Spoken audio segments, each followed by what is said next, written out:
Assalamualaikum warahmatullahi wabarakatuh. Bismillah, alhamdulillah, wassalatu wassalamu ala rasulillah maba'adu. Yang saya muliakan dan yang saya hormati Pak Muhajir Purwati Raksa selaku dosen pengampu mata kuliah pengembangan sumber daya manusia serta teman-teman yang saya banggakan. Alhamdulillah pada kesempatan kali ini kita masih diberikan nikmat sehat sehingga kita bisa melakukan kuliah online. Langsung saja saya akan melanjutkan tugas yang kemarin kita sudah membuat sebuah analisis tentang training need analysis atau menganalisa kebutuhan apa yang dibutuhkan ketika kita mau membuat sebuah pelatihan atau training. Nah, kali ini kita akan membahas tentang evaluasi pendidikan dan pelatihan, di mana setelah kita melakukan pelatihan atau melakukan diklat, tidak serta-merta selesai begitu saja, tetapi yang kita inginkan adalah sebuah hasil dari pelatihan tersebut, apakah efektif atau tidak. Dan untuk mengukur evaluasi tersebut, kita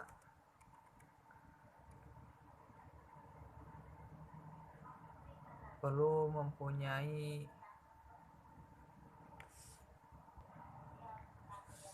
rambu-rambu atau teori-teori tentang sebuah keberhasilan evaluasi. Mungkin ada banyak sekali ya referensi atau teori-teori untuk mengatakan suatu training itu berhasil atau tidak. Nah, kali ini saya ingin menjelaskan tentang pemikiran dari Kirkpatrick, di mana ketika kita ingin melakukan sebuah pendidikan, kita itu mempunyai 10 tahapan proses. Yang pertama adalah menentukan kebutuhan. Kebutuhan apa yang perlu kita tingkatkan supaya sebuah individu itu mampu menguasai materi, menguasai lapangan, sehingga nanti kedepannya setelah dilakukan diklat maka keterampilannya itu akan bertambah. Yang kedua adalah menetapkan tujuan, dan tujuan ini mungkin yang diuntungkan bukan hanya sebuah organisasi atau perusahaan, tetapi individu tersebut juga diharapkan mampu menambah keterampilan bagi mereka. Yang ketiga adalah menentukan isi materi. Tentu saja ketika kita ingin melakukan diklat, materi-materi itu perlu disiapkan. Contoh misal tentang remaja masjid kemarin, saya mau membuat sebuah diklat atau pelatihan tentang membuat blog dengan menggunakan media blogger. Kemudian setelah ditentukan tema, maka materi harus kita cari bagaimana cara membuat blogger, apa itu blogger, dan lain sebagainya. Di video kemarin sudah saya jelaskan. Yang selanjutnya adalah menentukan jadwal pelatihan. Nah, jadwal ini bebas, terserah, yang penting tidak mengganggu ketertiban umum. Yang keenam adalah memilih fasilitas atau sarana pelatihan yang paling sesuai. Dan fasilitas atau sarana juga perlu diperhatikan. Tidak mungkin kita melakukan sebuah acara di jalan.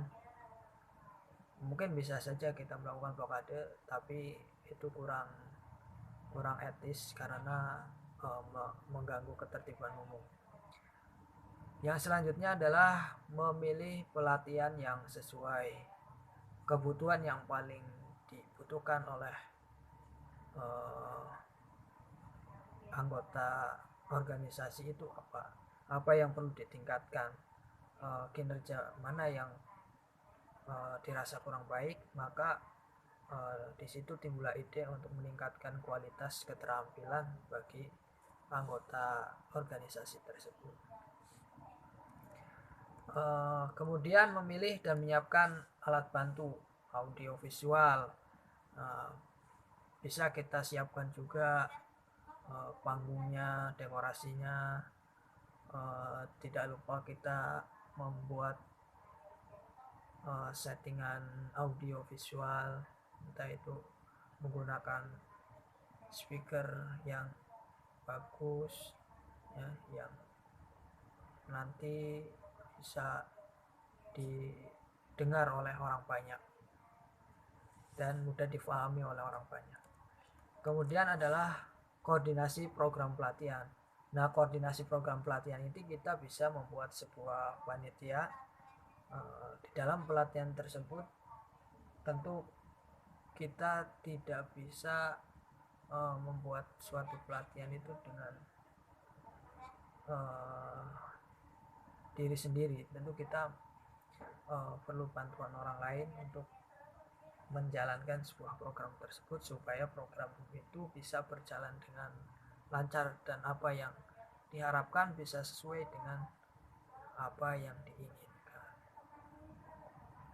Kemudian adalah evaluasi program pelatihan. Nah, evaluasi di sinilah yang perlu kita tekankan ya. Apakah keterampilan yang kita buat sampai seberapa efektifkah materi-materi yang kita berikan itu bisa diserap oleh para peserta pelatihan. Nah, untuk selanjutnya ada model evaluasi menurut Kirkpatrick. Di sini ada 4 level. Yang pertama adalah reaksi. Reaksi ini mengukur bagaimana peserta pelatihan itu bereaksi terhadap program pelatihan. Nah, mungkin reaksi ini bisa dilaksanakan atau bisa kita lakukan pada saat kita melakukan pelatihan. Kita melakukan tanya jawab kepada peserta. Dari narasumber bertanya kepada peserta, itu bisa jadi sebuah reaksi. Sampai seberapa jauh sih pemahaman peserta tersebut. Kemudian di level kedua ada pembelajaran. Nah, di pembelajaran ini adalah mengukur bagaimana peserta pelatihan menerima kegiatan pelajaran. Apakah peserta telah berubah pengetahuan, keterampilan, dan perilakunya. Nah, di sini kita naik ke level kedua nih. Tidak hanya memberikan kuesioner atau pertanyaan-pertanyaan, melainkan juga dari materi dan praktek. Nah, di sini kita mulai praktek. Mempraktekkan apa yang telah dipelajari, dari mulai materi kita praktekkan, kita aplikasikan. Sampai seberapa jauh si peserta itu mampu menangkap materi yang kita berikan.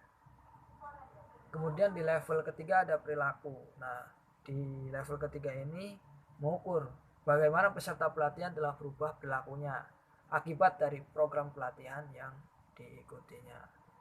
Nah, mungkin di sini kita bisa mengetes ya. Di tahapan ketiga kita bisa mengetes setelah kita lakukan training materinya, kita lakukan training prakteknya, aplikasinya. Level yang ketiga kita melakukan tes satu persatu. Mungkin nanti bisa dipandu ketika peserta tersebut melakukan kesalahan. Panitia diharapkan mampu mengarahkan atau memberikan pemahaman ulang kepada peserta supaya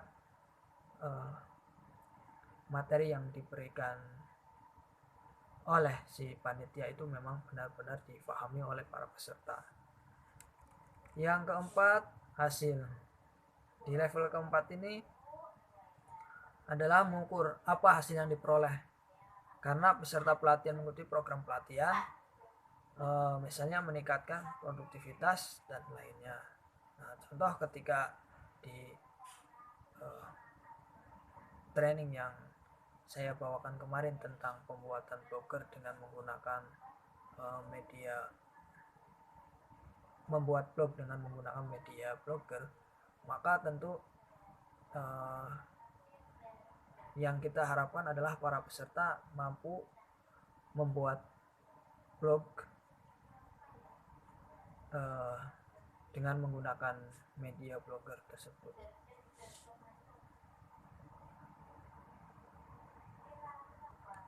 Dan tentu hasil tersebut kita nilai apakah memang para peserta sudah benar-benar mumpuni atau mereka perlu melakukan pelatihan tambahan.